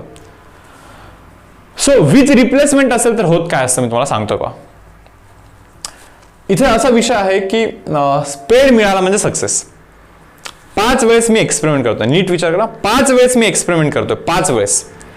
पहिल्यांदा एक्सपेरिमेंट केला, स्पेड निघण्याची प्रोबॅबिलिटी काय असते सांगा ना तुम्ही. 13 स्पेड आहेत आणि 52 टोटल कार्ड आहेत, म्हणजे स्पेड निघण्याची प्रोबॅबिलिटी 1/4 आहे की नाही. स्पेड निघण्याची प्रोबॅबिलिटी 1/4 आहे की नाही, बरोबर. आता तो कार्ड ज्यावेळेस मी वापस ठेवतोय, परत 52 कार्ड होतात, परत तिथे 13 स्पेड राहणारच आहेत 100%. म्हणजे परत दुसऱ्या एक्सपेरिमेंट मध्ये स्पेड निघण्याची प्रोबॅबिलिटी हीच राहते 1/4. परत वापस ठेवला, परत ती सिच्युएशन बनली. परत तिसऱ्या एक्सपेरिमेंट मध्ये पण स्पेड निघण्याची प्रोबॅबिलिटी मुलांना 1/4च राहते. म्हणजे सक्सेसची जी ही प्रोबॅबिलिटी आहे ना रे, ती फिक्स राहते, चेंज नाही होत ती. आणि बायनॉमियल डिस्ट्रीब्युशन आपण तेव्हाच यूज करू शकत असतो जेव्हा सक्सेसचा प्रोबॅबिलिटी फिक्स काहीतरी राहत असतो. नंबर ऑफ एक्सपेरिमेंट किती वेळेस पण करा, पण सक्सेसचा प्रोबॅबिलिटी फिक्स राहायला पाहिजे, चेंज नाही झाला पाहिजे. समजा जर का विदाउट रिप्लेसमेंट असलं असतं, म्हणजे मी कार्ड काढला आणि ठेवला इथे, नाही का. बरोबर, काय माहिती तुम्हाला तो स्पेड आहे की नाही. समजा स्पेड असेल तर आता 12 स्पेडच उरले ना, आणि कार्डचे 51च उरले ना. म्हणजे सेकंड टाइम ज्यावेळेस मी कार्ड काढेन तेव्हा सक्सेसचा प्रोबॅबिलिटी 12/51 होईल, नॉट 1/4. 1/4 होतोय का नाही होतोय. पहिल्यांदा काढते वेळी 1/4 प्रोबॅबिलिटी होता सक्सेसचा, दुसऱ्यांदा काढते वेळी चेंज झाला काहीतरी. सो अशा वेळी बायनॉमियल डिस्ट्रीब्युशन नाही यूज करू शकत आपण. बायनॉमियल डिस्ट्रीब्युशन आपण तेव्हाच यूज करू शकतो जेव्हा हर एक अटेम्प्टमध्ये सक्सेसचा प्रोबॅबिलिटी काहीतरी फिक्स राहत असतो, फेल्युअरचा प्रोबॅबिलिटी पण काहीतरी फिक्स राहत असतो, तो चेंज नाही झाला पाहिजे. सो म्हणून ना इथे रिप्लेसमेंट दिलेला आहे, रिप्लेस करा असं दिलं आहे. रिप्लेस केल्यानंतर प्रत्येक वेळेस काढताना सक्सेसची प्रोबॅबिलिटी तीच 1/4 मेंटेन राहते. सो विदाउट रिप्लेसमेंट आलं असतं तर मुलांना हे असं केलं असतं तुम्ही. ओके, बट आता हे क्वेश्चन तर विथ रिप्लेसमेंट आहे.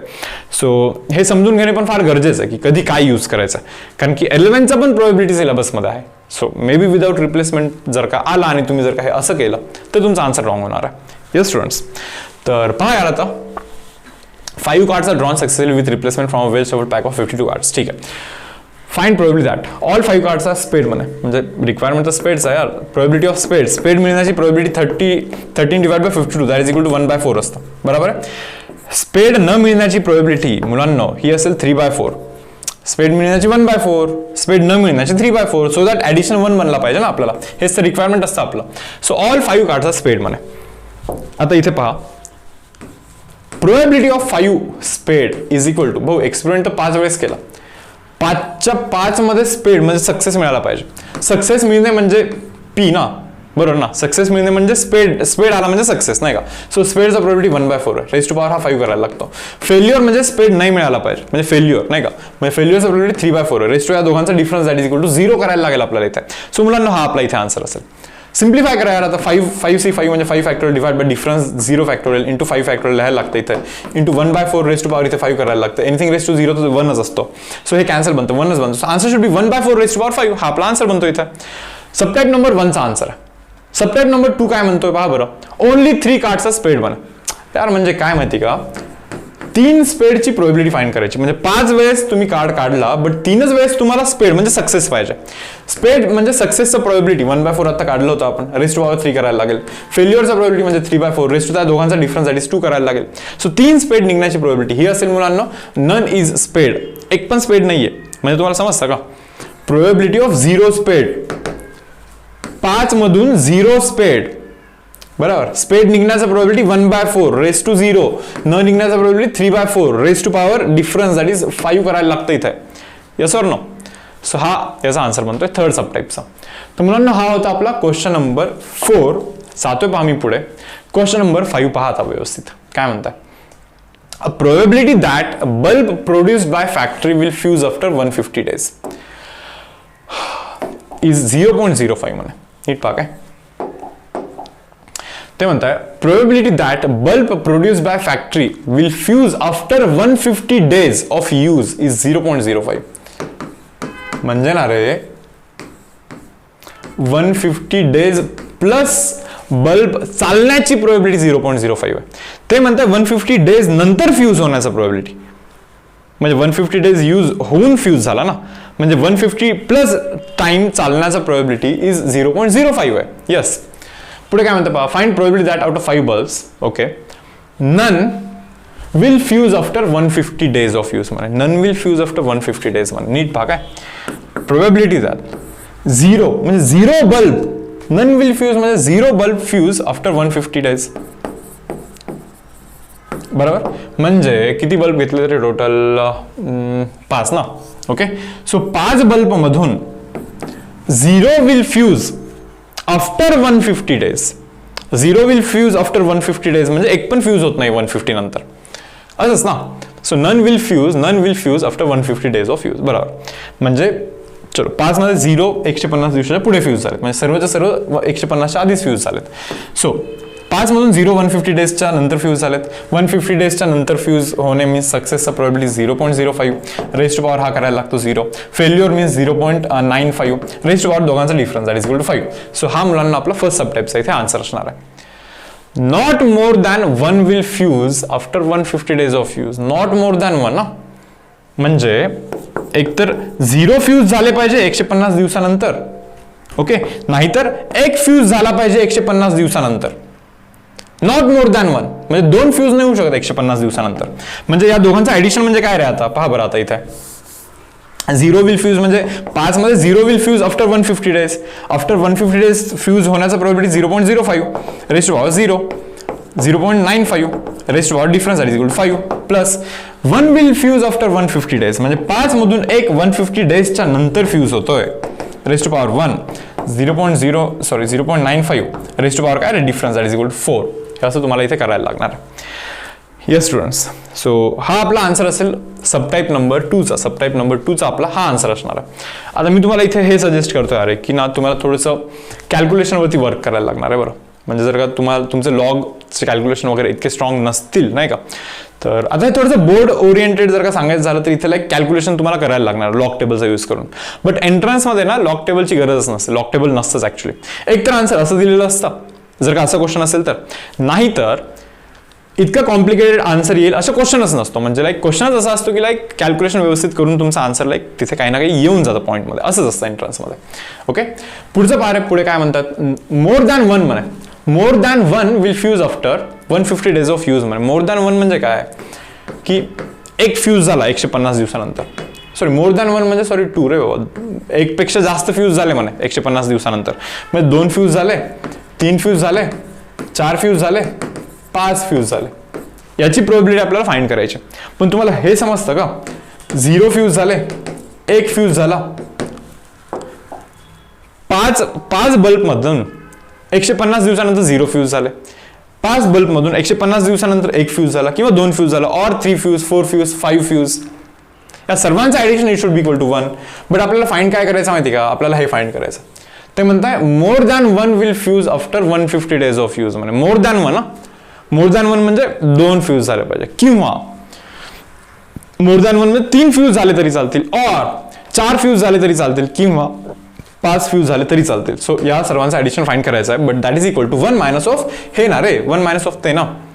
आणि बहुतेक हे कॅल्क्युलेशन तर आपण ऑलरेडी केलं होतं. Not more than 1 will fuse म्हणजे 0 फ्यूज आणि 1 फ्यूज. हे कॅल्क्युलेशन आपण लास्ट सबटाईप मध्येच केलं होतं. सो 1 मायनस ते कराल तर आन्सर मिळून झालं या सबटाईपचा. आणि इथे काय म्हणताय, ऍटलिस्ट वन विल फ्यूज म्हणजे समजतं का, मिनिमम एक तरी फ्यूज झाला पाहिजे. हो, मिनिमम एक तरी फ्यूज झाला पाहिजे म्हणजे हे एक तरी फ्यूज झाला पाहिजे, 1 किंवा 2 फ्यूज झाले पाहिजे, 3 फ्यूज झाले पाहिजे, 4 फ्यूज झाले पाहिजे, 5 फ्यूज झाले पाहिजे. म्हणजे हे कॅल्क्युलेशन म्हणजे काय रे, 1 मायनस 0 फ्यूज. समजतं का, 1 मायनस 0 फ्यूजचं जर कॅल्क्युलेशन ऑलरेडी केलं फर्स्ट सबटाईपमध्ये आपण. So 1 minus of 0 fuse means at least एक तरी फ्यूज झाला पाहिजे, तो आन्सर असेल. म्हणजे ऍटलिस्ट 1 फ्यूज याचा आन्सर ना 1 minus of probability of 0 fuse असेल. 1 मायनस ऑफ 0 फ्यूज म्हणजे काय रे, 5 मधून 0 फ्यूज. फ्यूज होण्याची प्रोबॅबिलिटी 0.05 रेस्ट पॉवर हा 0. फ्यूज न होण्याचं 0.95 raised power difference that is equal to 5. हा आन्सर असेल बाबा लास्ट सबटाईपचा. येस स्टुडंट्स, जाऊ का पुढे पहा. सी स्टुडंट्स, क्वेश्चन नंबर 6 आहे पहा. क्वेश्चन नंबर 6 मध्ये काय विचारलेलं आहे, a bag consist of 10 balls each marked with one of the digits 0, 1, 2, 3, 4, 5, 6, 7, 8, 9. म्हणजे प्रत्येक बॉलला ना असे नंबर दिलेले आहेत. हा ठीक आहे यार, चलो okay. If 4 balls are drawn successfully, 4 balls काढलेत काय, ओके, विथ रिप्लेसमेंट म्हणलं, समजलं ना, विथ रिप्लेसमेंट म्हणजे परत टाकायचं नाही का. प्रत्येक वेळेस बॉल काढते वेळी सक्सेसची प्रोबॅबिलिटी मेंटेन राहणार आहे. ओके, ठीक आहे. What is the probability that none is marked with 0 म्हणा. म्हणजे 4 बॉल मधून ना रे, ओके, एक पण बॉल असा नाही आला. म्हणजे 4 बॉल मधून 0 बॉल असे आले आहेत, 0 बॉल असे आले आहेत की त्याच्यावरती 0 डिजिट आहे. ओके, किंवा तुम्ही असं समजू शकता इथे नन इज मार्क विथ 0 म्हणजे काय माहिती का, 4 मधून 4 बॉल असे आले आहेत की ज्याच्यावरती अदर दॅन 0 काहीतरी लिहिलेलं आहे नाही का. म्हणजे तुमचं सक्सेस म्हणजे काय माहिती का, आता 4 बॉल मधून 4च्या 4ही बॉल अदर दॅन 0 आलेत. सो अदर दॅन 0 येणे हे तुमचं सक्सेस आहे सध्या. सो अदर दॅन 0 येणे म्हणजे काय रे, हे सर्व ना टोटल किती आहेत असे, टोटल 9 आहेत नाही का, 1 2 टोटल 10 आहेत असे. बट हे टोटल 8 आहेत, 9 आहेत सॉरी, 9 डिवाइड बाय 10 करायला लागेल, रेस्ट टू पॉवर 4 करायला लागेल. ओके, दिस सक्सेस. फेल्युअरचं प्रोबॅबिलिटी हे पहा 9/10 सक्सेसचं असेल तर फेल्युअरचं प्रोबॅबिलिटी 1/10 असेल. रेस्ट टू पॉवर इथे दोघांचा difference that is equal to 0 करायला लागेल. एक तर तुम्ही आन्सर असं लिहा, किंवा तुम्ही असं पण विचार करू शकता रे इथे की हे पहा 4 वेळेस बॉल काढणार आहे आपण, 4 वेळेस बॉल काढल्यानंतर 0 वेळेस सक्सेस मिळतोय म्हणे. पण आता सक्सेस जरा वेगळा आहे बरं आपला. इथे काय म्हणतात माहिती का की 4 बॉल्स काढताय विथ रिप्लेसमेंट, ठीक आहे. What is the probability that none is mark with 0 म्हणे. म्हणजे 4 मधून 0 बॉल आलेले आहेत, 0 असे बॉल आहेत की त्यांच्यावरती 0 मार्क आहे, म्हणजे एक पण बॉल नाही असं म्हणायचं ना आपल्याला. सो आता इथे सध्यासाठी इथे या प्रोसेसमध्ये 4 मधून 0 बॉल असे आहेत की ज्याच्यावरती 0 मार्क आहे. सो 0 मार्क असणे हे आपल्यासाठी आता सक्सेस आहे. आणि what is success probability? Zero mark असण्याचं प्रोबॅबिलिटी झिरोवाला एकच आहे, बट टोटल तर 10 आहेत. So 1/10 is our success year. Raise to power 0 करायला लागेल. फेल्युअर तर आपला 9/10 असेल. डिफरन्स दोघांचा 4. हे पहा, हा आन्सर आणि तो आन्सर सेम आहे. पण 9/10 raise to 4, 9/10 raise to 4, 1/10 raise to 0, 1/10 raise to 0. तुम्ही म्हणाल हे काय 4C4 आणि हे काय? हे पहा 4C0 म्हणजे 4 factorial divide by difference into हा 0 फॅक्टोरियल असं असतं ना. 4C4 पण तोच असतो 4 factorial divide by difference that is 0 factorial into 4 factorial. Same असतं रे हे दोघे. ओके, सो तुम्ही दोन्ही वेनी करा, आन्सर तुम्हाला सेमच हाच येणार आहे नाही का. जातोय पहा पुढे. नेक्स्ट सबटाईप पहा काय म्हणताय. On a multiple choice examination with 3 possible answers म्हणे. ABC असे 3 पॉसिबल आन्सर्स आहेत म्हणे. To each of the 5 question. असे 5 क्वेश्चन आहेत म्हणे. 1 2 3 4 5 असे 5 क्वेश्चन आहेत. ठीक आहे. What is the probability that candidate would get 4 or more correct answer just by गेसिंग. भाऊ फक्त जर का गेस केला म्हणजे काही जरी ठोकलं समजा नाही का, 3 मधलं काही ठोका तुम्ही, करेक्ट येण्याचं प्रोबॅबिलिटी हे 1/3 असतं. बरोबर ना. 3 मधला कोणता तरी एकच आन्सर आहे, बट आपल्याकडे तर 3 जागी ऑप्शन म्हणजे 3 कुठे पण टिक करू शकतो आपण. सो करेक्ट येण्याचा चान्सेस 1/3 असणार आहे. 1/3 असणार बिकॉज 3 मध्ये एकच करेक्ट आहे नाही का. ठीक आहे. आता ते आपल्याला असं म्हणतायत, असं रिक्वायरमेंट आहे त्यांचं की टोटल ना 5 क्वेश्चन मध्ये what is the probability that candidate would get 4 or more correct answer. म्हणजे 5 क्वेश्चन मध्ये एकतर 4 वेळेस करेक्ट आला पाहिजे आन्सर, और 5च्या 5 वेळेस पण करेक्ट आला पाहिजे नाही का. असे केसेस आपल्याला इथे डिस्कस करायचे. नीट पहा. What is the probability that candidate would get 4 or more correct answer. 4 or more correct. 4 तर करेक्ट आले पाहिजे और 5 तर करेक्ट आले पाहिजे, असं ते रिक्वायरमेंट आहे नाही का. 5 मधून 4 करेक्ट आले पाहिजे नाही का. करेक्ट येण्याचा प्रोबॅबिलिटी 1/3 आहे यार. रेज टू पॉवर हा 4 करायला लागतं. करेक्ट न येण्याचा प्रोबॅबिलिटी 2/3. रेज टू तो डिफरन्स जो आहे तो 1 करायला लागतो. ऑरचा ॲडिशन ॲज इट इज.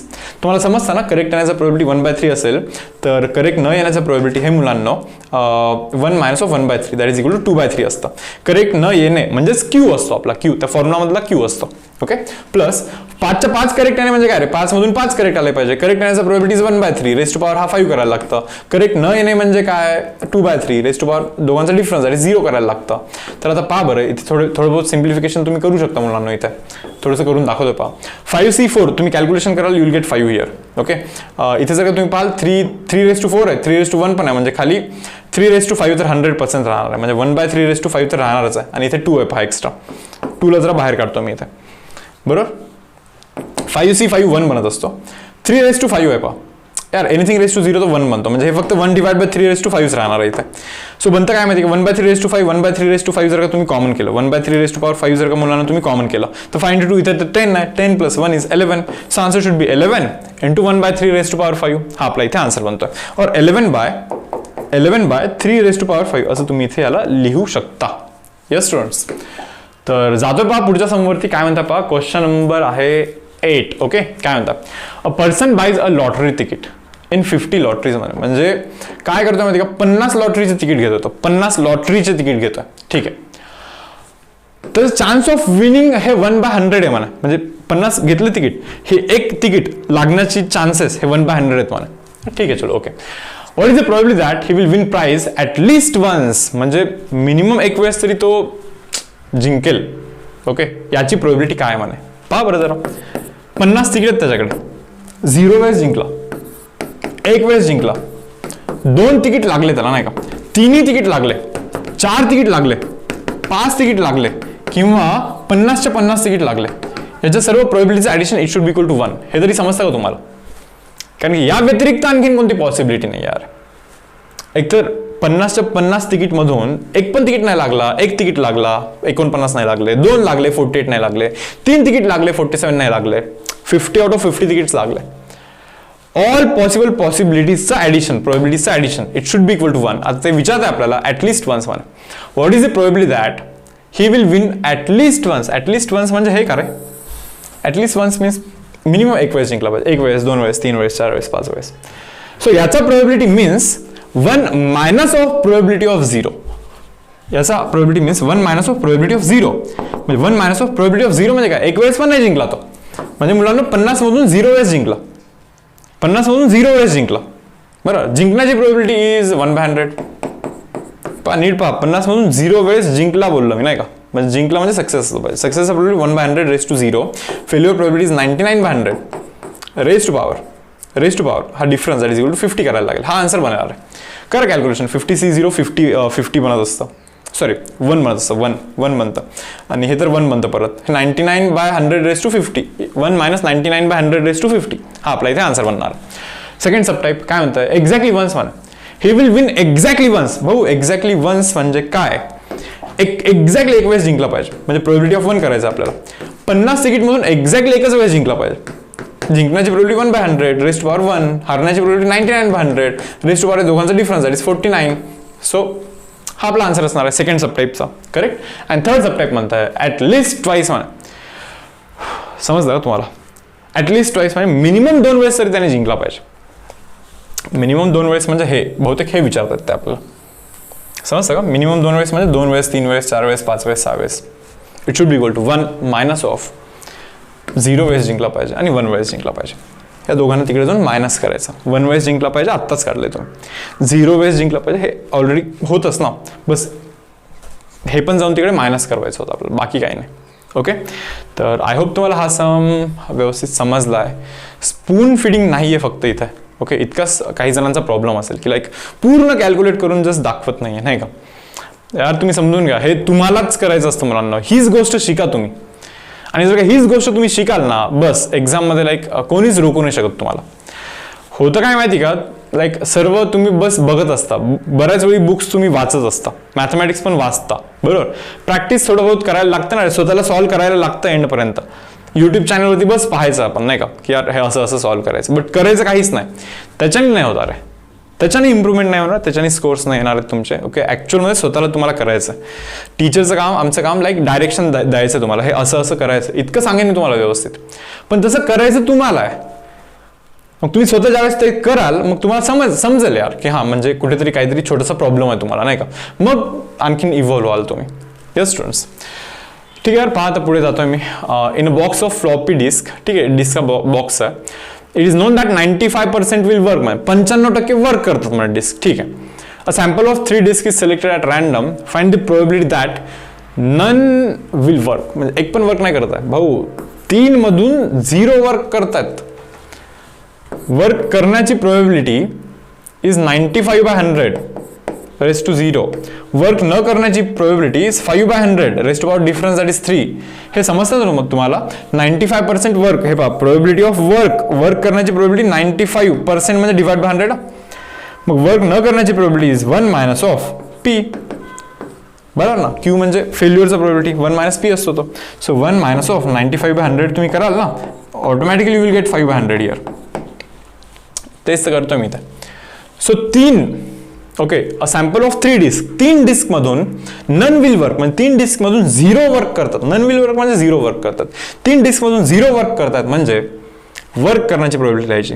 तुमचा डिमांड आहे ना, 0 वर्क केले पाहिजे, डिमांड आहे तुमची, नाही का. सो वर्क करणे हा सक्सेस आहे, बट 0 करतात. वर्क न करणे रेस टू डिफरन्स करायला लागतो 3. हा आपला फर्स्ट सबटाईपचा आन्सर आहे. सिमिलर वेमध्ये सेकंड सबटाईपचा पहा बरं आन्सर काय. ते म्हणता 1 वर्क केला पाहिजे, म्हणा 1 वर्क केला पाहिजे. पहा 3 मधून 1 वर्क केला पाहिजे. वर्क करण्याची प्रोबेबिलिटी 95/100 रेस टू पॉवर हा 1 लिहायला लागतो. वर्क न करण्याचा प्रोबेबिलिटी 5/100. पहा ना, रेस टू पॉवर 2 हा डिफरन्स, 3 आणि 1चा डिफरन्स 2 लिहायला लागतो. 2 विल वर्क म्हणे, 2 विल वर्क. 3 मधून 2 वर्क केले पाहिजे म्हणे. वर्क करण्याची probability again 95/100 raise to power हा 2 इथे करायला लागतं. 5/100 वर्क न करण्याची प्रोबेबिलिटी 5/100 डिफरन्स लिहायला लागतं, इथे डिफरन्स लिहायला लागतं. हा आपला आन्सर असेल पहा या सबटाईपचा. ऑल 3 विल वर्क म्हणजे 3च्या 3ही वर्क करता, नाही का. म्हणजे 3 मधून 3ही वर्क केले पाहिजे. वर्क करण्याची प्रोबेबिलिटी 95/100 रेस टू पॉवर हा 3 करायला लागणार आपल्याला. आणि वर्क न करणे म्हणजे 5/100 रेस टू पॉवर या दोघांमधला डिफरन्स आहे 0 करायला लागेल आपल्याला यार. सो हा आन्सर असेल. आता 3C3 तुम्ही करून पाहाल तर you will get 1 here. Okay. आणि हा जो आहे ना, हा 95 divide by 100 raise to power 3 बनणार आहे. आणि हा पण परत एनिथिंग रेस टू 0 तो 1 बनणार आहे. सो हा आन्सर बनणार आहे त्याचा. हा आपला आन्सर बनणार आहे लास्ट सबटाईपचा. ओके. सो गाईज हा होता पहा मुलांना आपला question number 9. Okay. See guys question number 10 काय म्हणतो. Find probability of throwing at most 2 sixes in 6 throws of a single die. पहा, एक जर का डाय तुम्ही थ्रो केला, काय काय पडतं 1 2 3 4 5 6. एवढं पडतं. ते म्हणताय find probability of throwing at most 2 6s. Maximum 2 वेळेस 6 पडला पाहिजे in a 6 throws of a single die. 6 वेळेस डाय थ्रो केल्यानंतर बरोबर मॅक्सिमम 2 वेळेस 6 पडला पाहिजे, त्याच्यापेक्षा जास्त नाही पडला पाहिजे. म्हणजे काय माहिती का, थोडंसं नीट पहा तुम्ही इथे. 0 वेळेस 6 पडू शकतो, 6 वेळेस थ्रो केल्यानंतर 1 वेळेस पण 6 नाही पडला. 1 वेळेस 6 पडू शकतो, 2 वेळेस 6 पडू शकतो, 3 वेळेस 6 पडू शकतो, ओके, 4 वेळेस 6 पडू शकतो, 5 वेळेस 6 पडू शकतो किंवा 6 वेळेस 6 पडू शकतो. या सर्वांच्या प्रोबॅबिलिटीचं ॲडिशन बनतो 1. आता इथे ॲट मोस्ट यूज केलं तर ॲज सच याची गरज नसते. आधी जी चुकी केली बहुतेक मी ती परत चुकी केली इथे. ते म्हणतात at most find probability of throwing at most 2 6s. At most 2 6s म्हणजे कोणतं करायचं, ॲट मोस्ट 2 मॅक्सिमम 2 6 पडले पाहिजे म्हणजे याचं ॲडिशन करायचं, बरोबर ना. म्हणजे याचा काही यूजच नाही यार, ॲक्च्युली यांचा काही यूजच नाही खरं तर, नाही का. हे करायचं आहे आपल्याला ॲट मोस्ट 2 6s म्हणजे 6 मधून 0 वेळेस 6 पडला पाहिजे. 6 पडण्याची प्रोबॅबिलिटी 1/6. समजतं ना रे. प्रोबॅबिलिटी ऑफ 6 काय आहे, 6 पडण्याची प्रोबॅबिलिटी काय आहे, 1/6. 6 पडण्याची म्हणजे एकच आहे, फेवरेबल आहे, डिवाइड बाय टोटल तर 6 आहेत. आता 6 न पडण्याची प्रोबॅबिलिटी म्हणजे फेल्युअर म्हणजे काय रे, 5/6. फेल्युअरची प्रोबॅबिलिटी शुड बी 5/6. हे समजतं ना तुम्हाला. 6 एकच आहे, सो सक्सेसची probability 1 divide by total 6. Failure म्हणजे काय, हे बाकीचे पडले म्हणजे फेल्युअर, सो टोटल तर 5 आहेत, 5/6 म्हणतो तो. ॲट मोस्ट 2 6s म्हणतात म्हणजे 0 6 चालेल, 1 6 चालेल, 2 6 पण चालेल.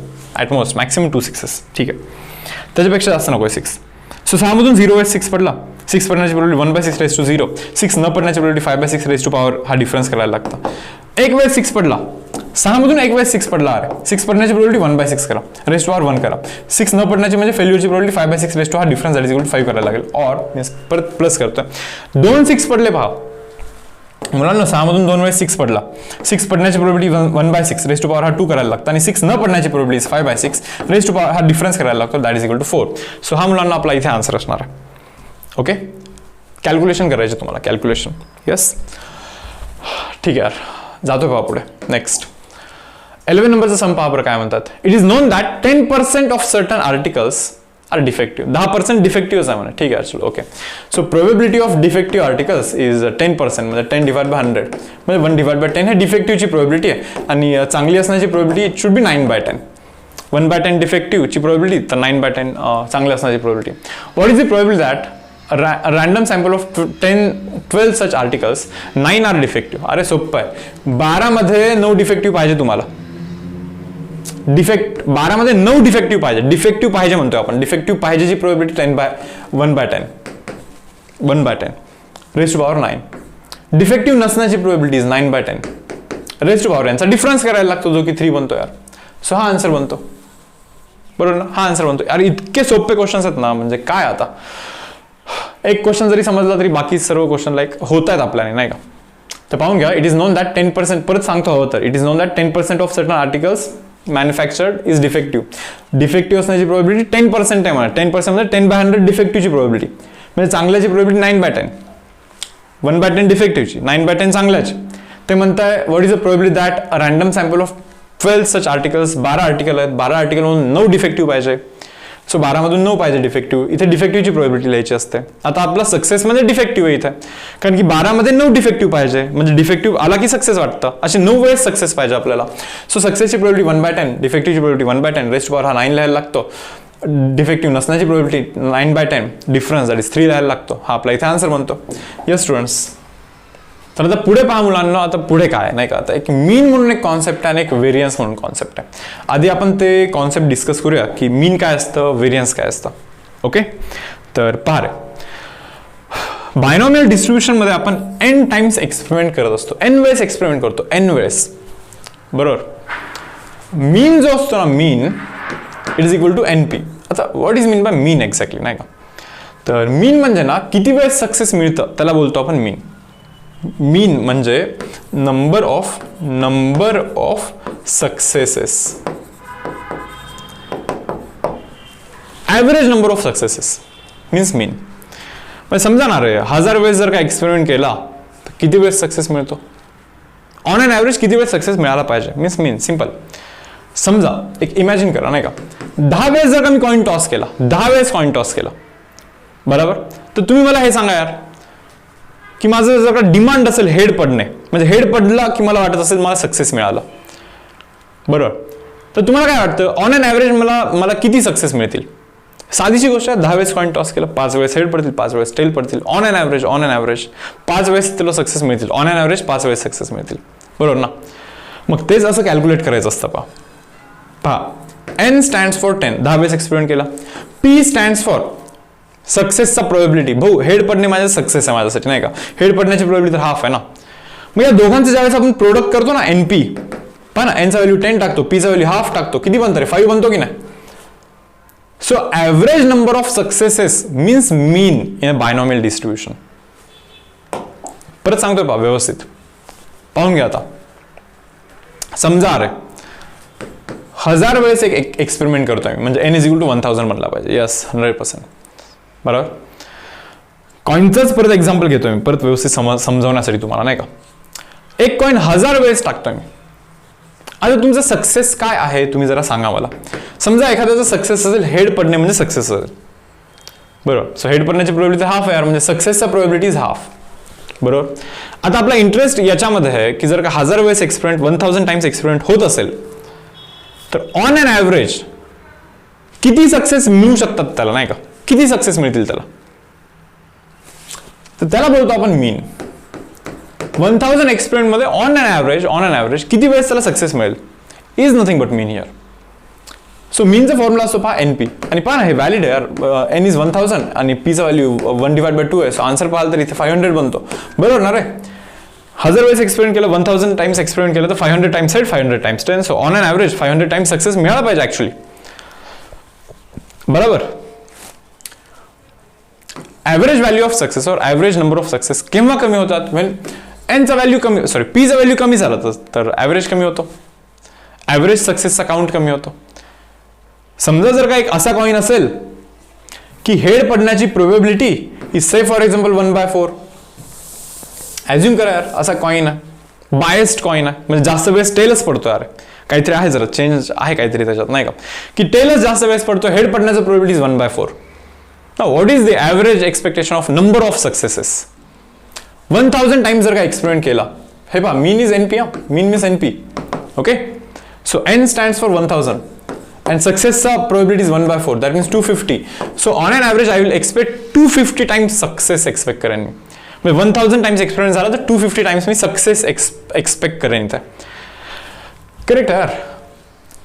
4 मधून एक वेळेस हेड पडतोय, बरोबर. 4 मधून एक वेळेस हेड पडतोय, सिंपल. सो 1000 मधून 250 टाइम्स हेड पडतो, बरोबर आहे. सो 1000 टाइम्स एक्सपेरिमेंट झाला तर 250 टाइम्स हेड पडला म्हणजे 250 टाइम्स सक्सेस मिळाला.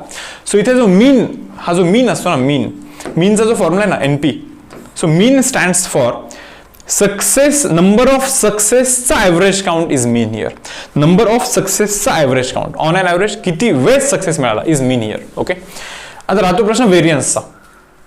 तर पहा मुलांना आता व्हेरियन्स येतो, नाही का. आता व्हेरियन्स काय असतो पहा, V of X is given by NPQ. एक फॉर्म्युला व्हेरियन्सचा, NPQ.